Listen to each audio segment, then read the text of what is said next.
Man, thank you for coming in. Thanks for having me. Of course. We were talking off camera earlier. Yeah. I've followed you since one of my brothers put me onto your music. Probably I want to say maybe like 4 years ago now. Yeah. I would say 4 or 5 years ago, and kind of watching your growth since then to what you've your last album. Have you like within yourself like seen a crazy change in the level of where you're at? I hope so. Yeah. I mean, I started late because Yeah. I didn't start rapping late. I was rapping in high school. Just Yeah. like in the back of, this sounds like really, what's the word I'm looking for? Anyways, but like we'd be in the back of the park, Yeah. freestyle. Yeah, you know what I mean? That was yeah. our thing. But spitting Yeah. lyrics at each other. like the guys would be dancing with girls and stuff. We'd be like, "That's lame, dude." It's so But funny. we really were like, It's so funny at that age, like the different perception of like what you think is cool, Yeah. and what you look back and you're like, yo, we were sitting at the back while there were the girls at the front, and we were calling these dudes over here dickheads for wanting to spend time with girls. I remember like it was like like 8th grade or whatever. And Yeah. I had like a girlfriend, Yeah. 8th grade girlfriend, and then I remember we were just freestyling, and she was like dancing or whatever, and she Yeah. was like she came over and was like, "Can you come dance? Can you with come me?" dance with me? Like, And I was like, "No, leave me alone, dude." Like, you're like, babe, nah, like look what we're doing over here. Isn't this so? Don't you want to come and stand here and watch us? for like in the dark, like at the back. But yeah, so that was just like a thing that I did, and Yeah. I played basketball and Yeah. shit. So I had all this other. I'd never thought that music was a thing. Yeah. My concept was like be like Shaq, like play basketball. Yeah. And then like release underground. You don't even have the Shaq build per se. Yeah, being a 5'11" white dude. 5'11" though, I wanted to be a basketball player. I'm like 5'6", 5'7" on a good day, bro. I was looking at Muggsy Bogue. I was like, Muggsy could do it? The one. Hell yeah, I'll be able to do it. It's possible, I suppose. Yeah, so that was that, and then I mean I didn't start music till I was like later. So, and then I was broke, and I was like doing stuff that was like I need to get this, Yeah. So there was all these I things feel like, that, especially in Australia, I feel like it's like we grow up like you can just do odd end jobs here and there. Like it's not a super career based culture. yeah. It's like you can do like a 20-30 hour a week job here and maybe a 10 hour, and you can make good decent money and be fine. You can have a good life. Yeah. Whereas like when you travel, and especially in America, Yeah. you don't see that. Yeah. You know what I mean? If you don't have a mindset of what you want to do at 17, 18, like people look at you like you're crazy. Yeah. Because it's just like it's hard. It's like, hard out minimum here. wage is low. Which do you think that kind of worked to your advantage, giving you the freedom to kind of like still do music? Yeah, I mean, because I was a bit older, and I was like, all right, like I can always go live with my mom. Like my mom's super, just like come back whenever. Yeah. Do whatever you want to do. Just be, just like work hard at it. Yeah. So Be happy with what you're doing. be happy and like don't budge. Like, Yeah. So if I was painting or rapping or whatever, she was just like, as long as you're working at it, like Yeah. just don't just smoke weed and do nothing. Yeah. But so I was in a different city, and then I moved from a small city, Adelaide, to Melbourne, and I was like, all right. Then I was just like, all right, what am I doing? Like, Yeah. So then I started focusing on it. That was probably like What year was that? That was like 2013 or something. Okay, So that's probably like 4 years ago. literally Yeah. about when I like got put onto you. Yeah. So is that when you like do you think like in comparison to now, is that when you really felt like you started taking it seriously? Yeah. Like I was like, all right, well, I have no other skills. I'm an adult. Yeah. And I was like, all I've learned This is the skill I've got. Let's you try to use it. all I know is just like bars. That's all I had. Yeah. And especially then, I didn't really have good. I'm much better at singing now, and I'm still not a good singer. I would disagree on that. I'm a passable singer with autotune, but I love singing. Yeah. Um. Well, and I think that's the huge thing. I think like you really do get through your music that you love singing. Like that's your storytelling method, I believe. Like like you listen to the tracks off your new album, and it's a fucking story from front to back. Yeah, that's the thing. I'm just addicted to like, oh shit, like I get to say whatever I want and tell whatever I want. Like, Yeah. That's so cool. What was like the biggest like push for you to come out to LA? Because it's definitely something that every artist, I feel like musical and actors in Australia, the step is come out to America, come out to LA, come out to New York. Who got you to really do it? Like who made you, or like was it like just internal, like fuck, I gotta get out of here? Yeah, maybe it was just internal. Mhm. I mean, you know what? My first mixtape ever was called Soon I'll Be in Cali. Or maybe my second mixtape in like when I was young. Like I'm talking before I took it serious. Yeah. So like that was one of those things. Like I mean, what like people say like words are spells, man. Like Yeah. you be careful what you write because like it'll just happen. Yo, the same shit happened to me.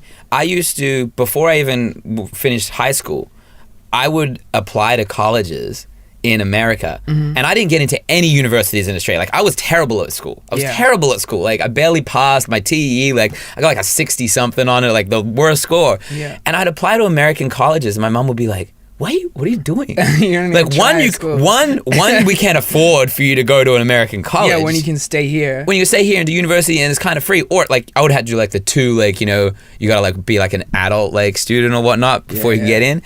And then I ended up at a college in America. Like I want to say 8 years later. Like it just happened. It's just in you somewhere. Yeah. Yeah, I mean, so that for me that was the same thing. I was just like, all right, well, I guess I had foreseen it so much in my life. Like, Yeah. You know, when I was a kid with basketball or whatever, I was like, I'm going to be playing for the Lakers. You want to play for the Lakers? I'm going to be like, whatever. I'm going to be like, I was definitely going to go to college. Like, I was a decent player. Yeah. And isn't that a trip? It's a trip, like, to look at where you are now and be walking around. Like, I get it all the time. I drive every day from my house and I see the Hollywood sign. And I'm like, yo, what the fuck? Yeah. I'm living in like, you're living where you were wanted to live like 10, 15 years ago. Yeah. And it's happening. True. I mean, that's what, and then a lot of people out here are doing that. Yeah. So like, there's that vibe of people like in their spot making their dreams happen. Yeah. And then there's also the crushed dreams vibe for people out here, and you've like, and people who are just like on the other side of it. So that's why this town's got that crazy like. All the friends, because I get it all the time from back home. Like they look at what you're doing out here, and do they just like yo, you're living the dream? Yeah, I mean, yeah, my friends are just like, I guess they're proud, you know. They coming to party out here? They're always coming to party, but still, I got so much more to do. Like, I got, like, you know, I'm out here, but a lot of people, it's easy to come out here. Yeah. Well, it's also perception for people for our friends in Australia. The perception when they look at you out here in LA is that you're at this level. Yeah. Like they like, yo, my gosh, like all these out here living in LA, like that's the pinnacle. We both have so much further to go, especially once you get off the plane. LA, you go, wow, I'm at the bottom of the totem pole. For real. Especially because you know, in Australia, it's like, you know, if I'm like, people will be occasionally be like, hey, what's up? Like, I love your music. I'll be like, oh shit, like, people listen to me. Yeah. Out here, like, it's like, that's happened to me like twice, and it's like Australians. Yeah, you know what I mean? Yeah. It's never like, it's not big out here, so it's like. I ran into I was at college. I ran into Tash Sultana. Yeah. And I walked up to her and I was just like, yo, I love your music. And she was like, you're Australian. Yeah, she's like, it doesn't count. She's like, it doesn't count if you're saying it. I was like, yeah, but still, I love your music. She's fucking phenomenal, that girl. She's amazing, dude. She's like a bowl of energy, you know? Yeah. Just like seeing her, it's like, whoa, like, how did you contain that much energy in you? I know.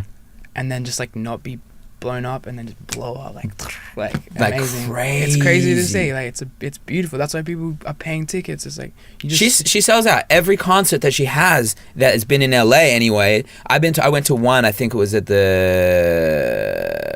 not the Observatory, Echoplex. I went and saw her at the Echoplex. Sold out, packed. I was like, damn, like, and I had only just been put onto her. Yeah.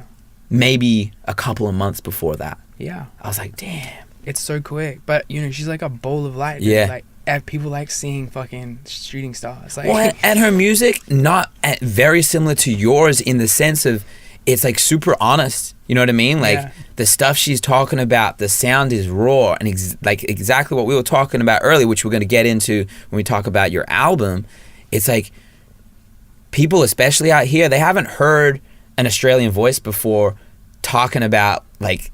We haven't been represented in music in the culture out here, I don't think, for a long time. And I feel like you're like yourself and people like Tash Sultana and then Tame Impala, who are obviously like at a precipice huge, are like lighting that flame. And people are starting to recognize. Yeah, I mean, like, there's so much good Australian music. I feel like there's a bunch of people like right there. Yeah. But in terms of like rap, I'm like, all right. Or like, you know, rap. It's not always rap. Sometimes I sing, but... Yeah, that's the goal, you know, just be like, all right, here, I can do it, and it's as good as you guys, man, and hope you like it. Who's like early influences? Because I feel like I've seen a change in your style a little bit and where it seems that you're going. Who are your early influences, I would say, and then I want to also get into like who's influencing you now. Yeah, I mean, like, all right, so I grew up. The hip hop thing was like, so I went to this school, and then I was already into rap just from my cousins and shit, because like it was just sort of like my neighborhood was just like, you know, the sort of like that what was going on around you. Yeah, the street culture. It was like literally like it's weird to like, but like on the train line and shit in Blackwood, it was like you'd see dudes that were like full like, you know, you'd see dudes like painting track sides in daytime, and I'd be like, when I was like 10 and stuff, bald heads, like scary looking dudes, and you'd be like, whoa, that sounds like my brother probably out there. That shit, bro. I'm not gonna lie. And I was a kid just like, this is the coolest shit ever. So I found that, and at the same time I was finding like hip hop around me, and like all those, you know, so everyone's older brothers were like, this is the da-da-da. So that was kind of like that.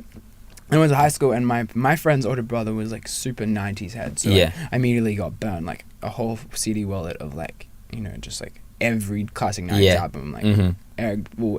and Rakim, even that's like 80s, like Wu-Tang solo albums, like, you know, just like complete 90s package. When you had the fucking fat wallet of CDs that like you had to carry with you in your bag all the time with your Walkman. Fuck, bro, those were the days. Dog-proof. When you didn't have the Discman that would skip, so you had to like hold it before it had the anti-skip on it, and like you like go like this, and it'd be like, oh fuck, I skipped it. Yeah, and even like the jog proof wasn't that good. Yeah, like, no. They weren't jog proof at all. I don't know who's jogging. Yeah, who was jogging with these Walkmans, because they were not. What kind of jog? But yeah, so yeah, that was like. I mean, so that's what I started. Your early stuff, yeah. And then I remember always being like, you know, with my brothers and stuff at home, we'd be listening to like a lot of R&B and like, you know, Neo and Mario, you know, that era stuff. And I'd be like thinking, and I remember not being able to tell my group of friends that I was into it. You know what I mean? Like that's high school. So I'd be like, oh, this I'd be like, T-Pain, nah, dude, that's that's bad. But really, I'd be with my brother, just like rocking out to it. All my friends were into like the punk rock scene, so they were like the AFIs, the Taking Back Sundays, which I still love. But like exactly like what you said, like I'd be listening to the Ushers and the Neos and shit. I'd be like dancing in the room, like, hey, nah, can't show my secret. Yeah. My secret. I'm gonna hold this down till the day I die. Yeah, until right now, and everyone's like, oh shit. That's what Old Dave was doing by himself in his bedroom? Okay, gotcha. Yeah. And so, I mean, that was that, and then it took me, and then like, even like, I remember like when Carter 3 drops, like I wasn't into Lil Wayne and stuff. It was just like not that, it was the thing that you were not, as like an underground kid, like that was my subculture, so the pop stuff when I was a kid, just like, records that were selling big, like there was just no culture for that. Yeah. And then by the time I got older, like Carter 3 is like one of my favorite albums. I love Lil Wayne. Lil Wayne's one of the great. I don't think he gets enough recognition for like how like influential he has been in the hip hop game. Yeah, no, or maybe I don't know. Does he like he has been? I mean, like this whole generation is just like Lil Wayne. Lil Wayne, for sure. And it's crazy. It's crazy. I think the culture has like. And the age group kind of changed within the last 5 to 10 years, and all the people that are really within hip hop right now weren't coming in when Lil Wayne was really, you know, making the calls, bringing up the Drakes, the Nicki Minaj's, you know, putting those people in place. They see the replications from it, but they don't know who started it. That's true. So that's why I think Lil Wayne doesn't get his props. Yeah, and then some of the artists now are like, multi-generations down from Lil Wayne. And it's just like, but for you to even exist, people had to exist. Lil Wayne had to do what he did. Yeah, exactly. Yeah. So who are you like influenced by? Who are you looking at right now in the music game that you're going like, okay, I like that sound. I like the production level of what you're doing. I mean, like obviously I'm just like I like all the biggest stuff. Like I love Drake. Like Take Care was my shit when it came out. I mean every Drake album's good. Yeah. People that are out there bashing on Drake, it's like, what? I feel like there's a part, and I was listening to Russ was on Rap Radar the other day, and he was like, the underbelly of Twitter is everyone that thinks Drake is a sellout and hates Drake and says that Nicki Minaj is terrible. It's like, yo, you fucked in the head. Who are you? Like, you listen to the same stuff that we're listening to? Yeah. Well, from making hip hop as well, it's like, yo, like, from a production standpoint, from an engineering standpoint, like, Drake has always been streets ahead. Like, 40 is streets ahead. Like, of course.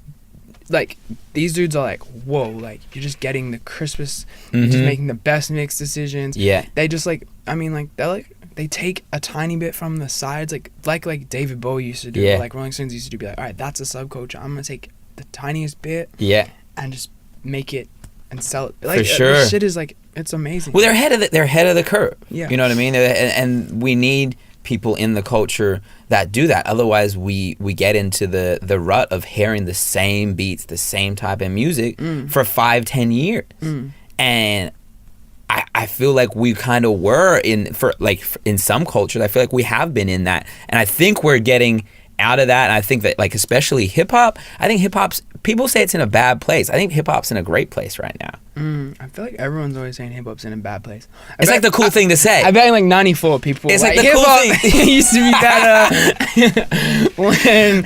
It means you're getting old when you start saying like, oh, when I was a kid, hip hop was like, you know, there was the real roots of hip hop. But then people look back and are like, actually, there was, like, you know, like the hip hop is dead era. Yeah. You know, the 2000 and what was that? 2004. 2004 era. Yeah. You know, people that was. But then looking back, it's like Get Rich or Die Trying was actually sick. Oh my God, Get Rich or Die Trying is probably one of the albums that if I had to pick an album to listen to all day, I put that on, and you can listen to front to back. Yeah. Which is like tough these days. Yeah. To get an album when you listen front to back. Yeah. Well, he sold like 10 million or 12 million or some shit. So oh my gosh, he's still got it. It's still rolling in. The money is still rolling in. Yeah.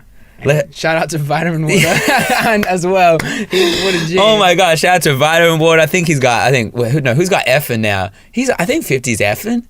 I don't know. Everyone's got effing, and then Diddy. He got the Ciroc and the Douces with Jay. So they're making smart decisions. They are. Diddy did like a show the other night out here. There was the Lauryn Hill. Oh and Diddy. I was like, Diddy must be doing this shit purely for laughs, bro. He's like, you're a billionaire, dude. Like, he's just doing it for fun. He's doing it for fun, bro. How much money can that shit be paying him? He must be like, whatever, dude. I might just do a tour. That guy's, but Diddy, like, met him a couple times, and he will never stop. Yeah. That guy is like, he runs off of the adrenaline of people like saying yes to him for shit that like he has nothing to do with. He like, fuck it, you know what I want to do? Shit, I want to sell houses next week. All right, let me go do it. I'm gonna sell like the biggest house ever. Let's say $100 million house. And he'll be like, can I work for you guys? Yeah, perfect, I'm gonna sell it. That's how he works though. Whoa. Like, he works like in a way that he's just like, what don't I know how to do? Shit, I'm gonna go do it. Yeah, you know what I mean? He's a like true businessman. Yeah. And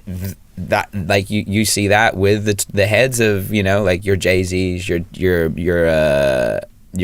Diddy's, your 50s.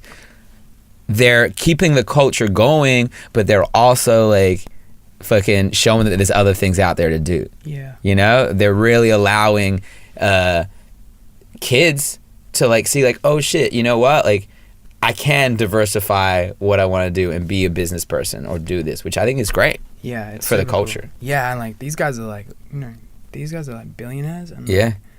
Jay-Z's one of the best rappers. Dre, same deal. Dre's one of the best producers of all time. Like, hey, like that's the coolest shit ever. Crazy. Let's talk talking production. Let's talk about your the last album, Speeding. Phenomenal. Phenomenally produced, phenomenally packaged. Your rap, your lyrics, your singing on there. Like I was saying earlier, I think it's probably one of the best produced Australian hip hop albums I've ever heard. Not even saying like it's like in comparison to hip hop albums that are out now, like from everyone else, but the production level is so high on it. Like, who are you working with, and to get it to that level, coming from a culture that has struggled in that, I believe. Yeah. Well, thank you. Okay, so guys like Cam Bluff. Yeah. And this guy Mitch Gronke, who's like classical piano. Like, he's just like, I mean, I don't want to say classical pianist, like classically trained. Pianist, like, yeah. M7th. Yeah. I'm like, whoa, all right. I sit there listening to people like that. I'm like, I have no idea what you're talking about, but it sounds amazing. I don't know what you did, but it sounds amazing. Yeah, just keep it up. Yeah. Turn up the dope. Yeah.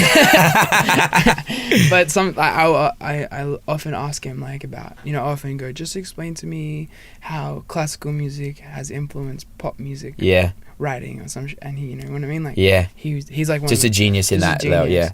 And so those guys, and really, Cam Bluff is like one of to me he's a drum savant. Like I would start to have sessions with him, and I did it on my first album, and I only did it for like 2 or 3 songs. The other ones I sort of like built the beats sort of with my engineer. Yeah. But then on the bigger songs, I had sessions with Cam Bluff and build them. And and then I was like, wait, if I just do this on every song, it's gonna be nicer. And you hear of for sure. You hear of like Kanye in like Hawaii or whatever. I was like, I want to do a mini thing like that. Like, well, you feel a Kanye-esque vibe in those beats. Like behind them, you're like, yo, this sounds Kanye-esque, especially early Kanye. Yeah, I mean, we definitely tried to we didn't have. I wasn't like clearing samples that much. Like, I played, and we didn't put that many samples in. Yeah. So that's just a nightmare. It's a nightmare clearing samples. Yeah. Fuck. Yeah, I was like, I want to put samples in, but it's just annoying. Yeah. Yeah. It just slows down the process, and for everyone out there that doesn't know like the process of clearing a sample, it's a nightmare. The paperwork, going through record labels, getting okays.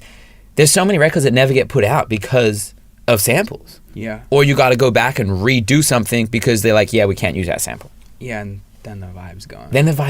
Have you had that happen? No, because but you know what? I've got a bunch of mixtape stuff. Yeah. Mixtapes, fuck it, to put it out there. Totally. Yeah. But then, I put out one, maybe last year, maybe 2015. Yeah.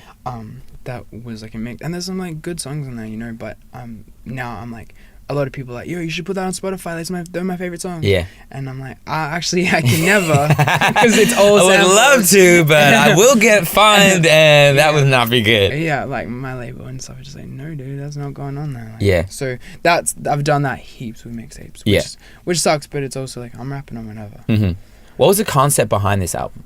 I mean, so it was kind of like life going into a weird direction. Like, I dropped an album, and then I had broken up with a girlfriend who I was living with, and then I was just like, music was finally starting to pay the bills, and I was living with like 6 of my friends, and my brother was sleeping on the floor, and we talked earlier about brothers. They always seem to find a floor space at your house somehow. Yeah, family. Yeah, that's the shit. Mm-hmm. Being close with your family. Yeah, and I mean, so that was kind of like. It was kind of like I guess, like, I had these songs that I needed to get out of the way. Yeah. Kind of thing. I was like, I knew when I finished it, I was like, In Motion's the only single. Yeah. The music video for that is a trip. Yeah. What's the deal? Yeah. I mean, it's this guy Nima, who's an Adelaide guy who I've known since through my friend Nelson, who's like an Adelaide rapper who I did my first video with this guy Nima who did my clip. Okay, yeah. When I was a background guy when I was like 16 for my friend's video. You're in the back with the jacket on, just like, hell, trying to look hard. Like, I'm not gonna get my 15 seconds of fame in here. I remember being like, showing people that's me up the back. And then I've known him forever. And he did my video before, which was called Raceway, and we went out to like a raceway park outside of Adelaide. Okay, yeah. Which was like a trip, dude, because it was like there was 16-year-olds out the speedway out there, with the Emu exports out there. Like, yeah, you fucking can, you bogan. Yeah, I was just like, shit. But there was also a lot of cool people like let us use their cars and shit. So. Dope. I did that. Just let you just jump in their car, just like yeah. People were just like, Allday, what's up? What are you doing? And I was just like, can I use your car? we didn't budget in a car for the music video. We just kind of wrapped up. We were just like, we're gonna just. Quick, borrow your old Commodore, mate. So there was that, and then this one my friend thought of an idea, like she wanted it to be like a prom kind of vibe, and I think she had envisioned like this purple sort of like fairy lights, and but then I was over here and I was just sort of like slipped on getting her to design it, that we were kind of far away, so I just gave it all to Nemo. And Nemo like he loves like 80s horror films, and like what's that dude, Dario Argento or whatever. So like he was like, I want to take that that path. I feel like it was almost I watched it a couple of times this morning, and I feel like it's almost like Romeo and Juliet vibe. Like it just like Well, obviously, if you haven't seen the video, everyone dies at the end. They get poisoned by what they put in the punch or something? Yeah, poison punch, and then everyone's heart explodes with this like icky fake blood. Yeah. Like, it's like that's clearly like, you know, gelatinous. Yeah. You know. Clearly not everyone is dying and throwing up blood. However, it's pretty real. Like, you're watching it and you're like, but it's an emotional song, and I feel like there's a great attachment to that music video. So, like, props to you on that, bro.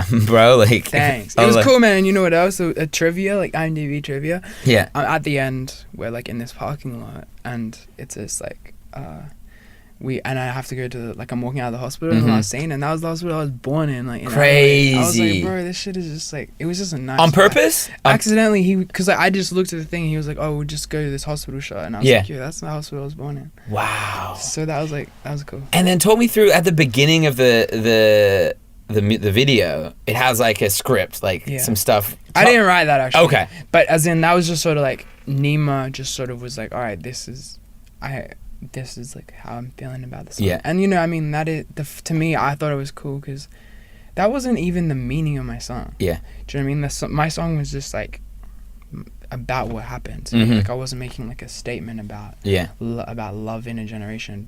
The fact that he interpreted that, I was like, I'm gonna let you have that. Well, it's crazy, and when you put out music, you have to allow everyone to interpret it the way they are. And I understood a lot of people would get that. Yeah.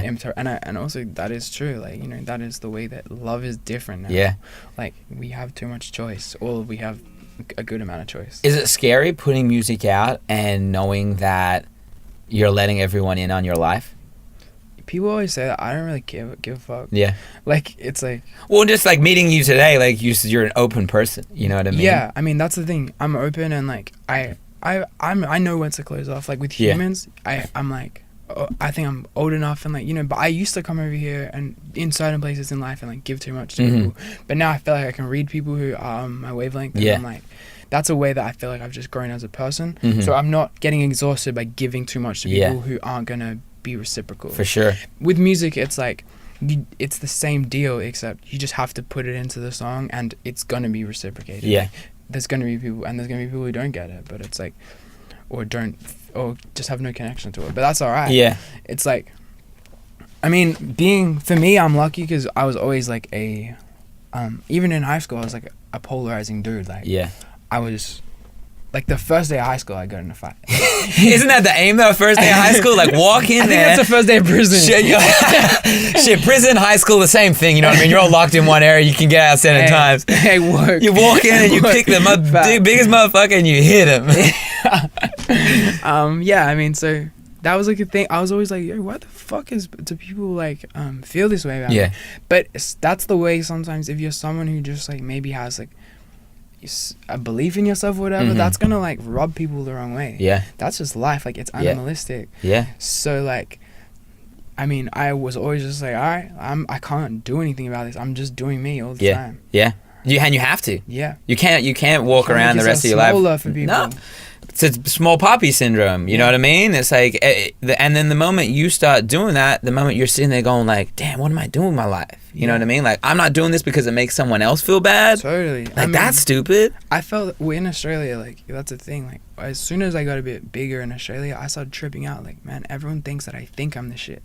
Even though I didn't think I was the shit. I was like, I used to just be like, yo, I don't want to skip this line in this club because people think that I think I'm better than them. I want to show them that I don't, so I'm going to go to the back of the line. It's and then I was like, bro, you're thinking too much, dude. Like, you fucking... See, I've never been that person. If I know someone, I'm walking straight to the front of the line. Fuck that. If you see me walk, it's because I put in some effort or I know someone. Yeah, right? I mean, like, and you see me trying to do that. I'm like going into the club with like a girl I'm seeing or whatever. She's like, Tom, like, you can get in here. Why am I lining up? I don't line up anyway. I usually know somebody. Don't put me in this line. And I'm like, shut the fuck up. Like, I don't want to make a big deal. I want to be normal. But the thing is, I noticed people would still think that I thought I was better than them. You know what I mean? Even well, then they look at you and they're like, oh, you're doing this because you want to like think like, okay, you're better, but like you know that you can do it. You want to do it this way. There's always some type of mental perception of like, people always want to tear you down. Exactly. So it's just like, you just gotta let them do them, and you just have to like, as long as I was like, as long as my heart is pure, man. You know, just like not. So I stopped doing that kind of shit. Yeah. I'm not trying to. Like, you feel like when you finally realized that, did you feel like freer? Oh shit, dude! I feel like, oh my god, I can't believe I was walking around like this. And because that's like one example, but it just manifests in everything. Oh yeah, it works in the rest of your life. Trying to please everyone. Yeah, in putting out music, in working with certain artists. Yeah, it's like, yo, you can't please every single person. You got a homie that wants to do a song with you. Yeah, maybe I'm better than that now. You know what I mean? Get your level up as well, and we'll work together. But it's like, yo, I gotta go over and do this because this is the artist or the producer that I need to work with in order for me to grow. Yeah, exactly. You can't stay with the same people. Exactly, and like it's not. I mean, I feel like maybe I learned that a little bit from here. Yeah. But I feel like even if I have any regrets about Speeding, I feel like that was some of that album was a reflection of me going through that. Yeah. You know, like me. That was me dealing with the new thing of me being bigger in Australia. Yeah. And I was like, I don't know about this, man. Like I got myself known to pay my bills. Yeah. And because that's the reason behind it. Because it was my skill, but not because I had some thirst to be famous. No. So like that was me dealing with it. Mm-hmm. And was there any songs on the album that maybe either didn't make it on the album because you were like, I don't want to talk about that, or that were like, because I feel like the album, if you sit with it in a full package, it sounds very personal. Yeah. Was there anything on there that was like, I'm not putting that on there?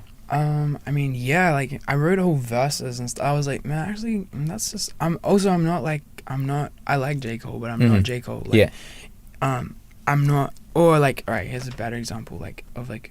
I don't like doing story tracks. Like I did this like Macklemore or some shit. Like it's not me. Like like I like keeping my shit like well, maybe I could do like a story, like a folk song story. Yeah. Mm-hmm. But I like keeping my shit in like a vague cloud. Yeah. Like, you know, you just write it and keep it in a level where you can pull whatever out of it, but it's not like I did this and then I ended up here. Yeah. Yeah. So when I write those, I had recorded some like, oh, this happened to me when I was a teenager that was bad, like this bad story, and I was like, bro, this isn't you, dude. Like, don't tell this like heartbreaking shit. Like, it's not. Who checks you? Do you check yourself, or do you have people around you that kind of like check you as well? I just do it. Yeah. But you know what? Weirdly, like I was living with my brother. Yeah. And he's like more of a hip hop head, sort of like. Yeah. He's more hard than me, sort of. Like it's not hard, but as in like he's more masculine than me. Yeah. Okay. Yeah. So he'd be like. And then he'd be like, oh, what the fuck are you singing around, you little pussy? Yeah. You're like, man, my heart, shit. Me and you were different. Yeah. You have to understand. Yeah. But so he would often be like, if he's always like that one where you're rapping, like he's always like, you need to do more like that. So I mean, like I have a song Sides, which is like just rapping him, and he was like, yo, that's a single. Like, for me, like. That was sort of an influence. Well, especially like having a brother, someone that knows you from birth, you know what I mean? Or a younger brother.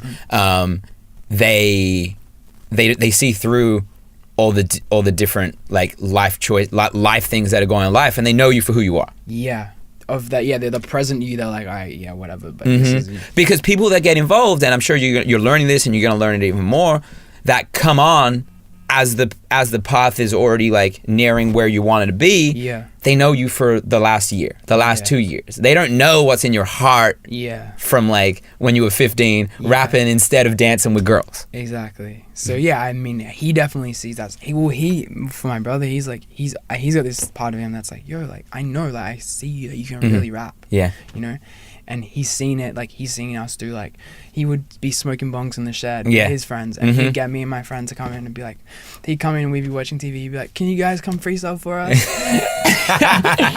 And we'd be like, no. He'd be like, please. We'd be like, we'd come in 10 minutes. Yeah. And we'd come out and stand in front of the couches, and they'd be sitting there just like torching. And they'd be like, go, and we'd just rap for like 15 minutes or whatever. And then they'd be like, love that. Like that kind of shit. So there's a part of him that's like, he always wants me to be rapping. Like, you know, and that was like, we would listen to like, just a lot of East Coast. Like, very like, lyrical, like mid-90s. So that's his influence on me. I mean, that's still a part of me too. But for sure. Yeah, that's like what he. But mainly it's me checking myself, and Yeah. really, I still kind of need that 40, like the dude who's like the production side, who's like always, who's like I ride with forever. Exactly. Like, that's what I've been missing. You haven't had someone like that yet? Not that we've like locked in. I had an engineer, Charlie, in Australia, who I've worked with since like 2012. Okay, yeah.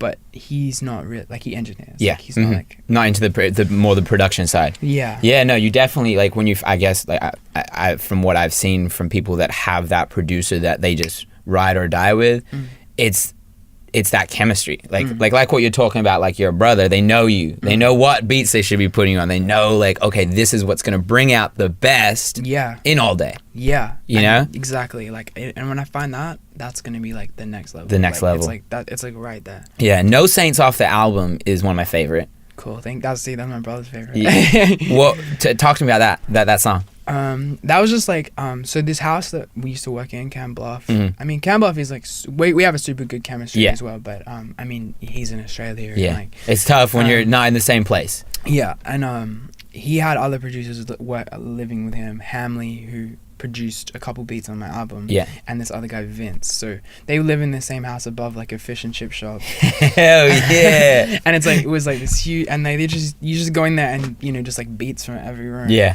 And like sometimes Hamley would come in and be like, "Yo, I found this," and then Cam would sort of be like, "Yeah, chuck that in my okay. Hey, I want that too. Yeah. We'll work on that one. Yeah. So that's what and I was like, whoa, that's kind of like a like it's got that kind of like driving thing and yeah, and then I just wrote. You know what? Originally it was called Lone Ranger. It was like crazy. Or maybe it was called No Saint first, and then I changed it to Lone Ranger. It's like I told you I'm a Lone Ranger, but I'm not lonely. Yeah. And then I think like everyone just protested. I was like, I don't fuck with it. Like I prefer. Everyone protested against I prefer No Saint. Said Lone Ranger. What do you think? You're from the South in America or something, bro? We don't have ranges, Yeah, in Australia. A park ranger, also, maybe. You're making more songs about being fucking lonely and shit. It's a rap song. Your brother was like, "What the fuck? I have to tell you again, bro." I'd already made T-shirts as well that say Lone Ranger. So crazy. Anyone who's wearing those, that's like a song that got aborted, Yeah. People are like, what's that? Like, yeah, it's a song that never came out. Yeah, but it was just like the chorus change. So No Saint. I mean, the reason I didn't want to call it that, I was just like, I think it was just a stupid reason because I had a song on a mixtape called No Better, and I didn't want people going through the iTunes just like No Saint, no better, no this, no that, No Saint, no better, no Allday. Like what the fuck? Oh shit. So yeah, that was just a rap song, dude. Yeah. I mean it's kind of. I think it's a nice song. Nah, it's a fire song. It's a fire song. I saw on your Twitter. You're working on album number 3. Yeah. How's that coming along? I feel like it's coming better than like for me. I'm like in a really good place. Like I'm just like here in LA. It's like people are different. People would just have a different like faster attitude to music. Oh, you got to be moving at 100 miles an hour. You're gonna get left behind. You got to be in the studio every day, all day. You got to be sleeping in the studio. That's just the way the mentality. I think that's the mentality of LA in general. Yeah, it's like people are gonna be doing that. So you get left behind. So what are you doing? Right? And in Melbourne, I would go to the studio and be like, on my phone and on Twitter or whatever. And my they're like making beats or whatever. And I'm like, I'll write to this later. You know what I mean? Yeah. I'm like, just go home, watch the NBA highlights. Yeah. Just like at my own pace. Yeah. And it's just like I'm not inspired today. Yeah. It's like out here. Are you used to the pace out here yet? Yeah. Yeah. You love it? Yeah. I'm like, all right, I'm gonna write something today. If I don't like it tomorrow, I don't like it tomorrow. Fuck it. Yeah. I'm always like, I'm gonna cut a demo, and to me, I was like, oh wait, like I got plenty to say. I'm reading plenty of books. I've watched plenty of stuff that I can do this. Yeah. So that's kind of like the mode I'm in now. I'm like, so. You got a title for it yet? Yeah, I'm not. I want to say. Yeah. See, I threw that in there just like straight. You got a title waiting for you to go. Yeah. Oh shit! I said it. But because I just don't want to. I don't want to say it out loud to anybody because I've done that before. You might change it like fucking Lone Ranger. Yeah. Well, that's fine. Yeah. But I've done that, and once you even say it, I'm not even talking about on the internet. Yeah. Once you say it, Oh, so you haven't said it to anyone? No. Once you say it, it's like in the ether. This is I'm like on some hippie shit here. Yeah. And I've said titles before, and like just to my brother. Yeah. Someone put out an album with that title. Yeah. Or like very similar title. Yeah. I believe like on a creative ether that's Yeah. like you say it and it just goes boom, and all the people who are on that wavelength in the world Yeah. can now receive it because you put it into existence. Now you're sounding like Mod Sun. And that guy loved to Mod Sun. He's a legend. Yeah. But he said some crazy shit like that as well. But he's a genius. Hey, I mean, it's just happened too many times. Yeah. I mean, it's just like, it's honestly just like, you don't believe in a ghost till you see it. Yeah. I never believed in this shit till it just happened to me, dude. And like, it's just like weird. And that's like, that. And you know what? The other thing I realized is like, as I go into music more and I meet more people that I really look up to in music, every musician is on some trippy shit. Oh yeah, every creative genius is on some trippy shit, and they have to be. Yeah. Because you have to think so far outside the spectrum and the box in order to change the game or change what you're doing. Otherwise, you're gonna be like every other motherfucker that's doing the same shit. Yeah, and you never meet like a fully, or sometimes, but you like a fully atheist, like there is no God. It's just like, yo, sometimes you're writing there and that rhyme, you're like, I don't even know that word. Yeah, crazy. I don't even know what that word means, and you look it up, you're like, oh shit. You're like, where'd that word come from? The hell is That's God wild. writing my raps for me? Because he's got like mud sites in Pakistan he could be working on. Why are you wasting your time with me over here? There's way other worse shit going on right now. But like shit like that, I mean, that's just like that. I know that sounds like, I obviously don't think that, you know, he's right. Like not like a lot of my raps have some sort of cosmic purpose. But man. It's like, as in, if there's a God, he's doing everything. He can. Hell yeah, bro. Hell yeah, man. I'm excited for that album. Then when you let us know when it's gonna come out. Yeah, ASAP. God come back through. Also, what do you got coming up, like performance wise? Not much out here. I'm just like gonna finish the album. Yeah. Going back to Australia for some festivals. Nice. Falls Festival. Falls Festival that Liam Gallagher's playing from Oasis. Is that a trip to Falls Festival?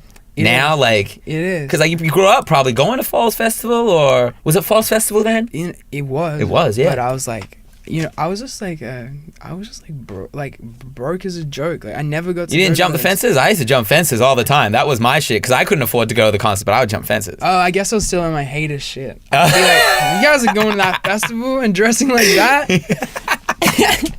I'm too cool for that shit. I was like, fuck that, man. Yeah. I'm like, I didn't do that. I fucking. But you're at a festival playing, and Liam Gallagher's. I prefer there. playing. Yeah, you know, like, for sure. Yeah, of course. I'm not really. I wasn't one to like, be in the tents and all that. Yeah. It's not for me. Yeah. So, but you excited for those? Yeah, that should be wild. Dope. And that's really it. Just like music and hopefully make something cool that lasts or doesn't last or whatever. Love it. All day. Thank you so much, brother. Thank you. First of many, definitely.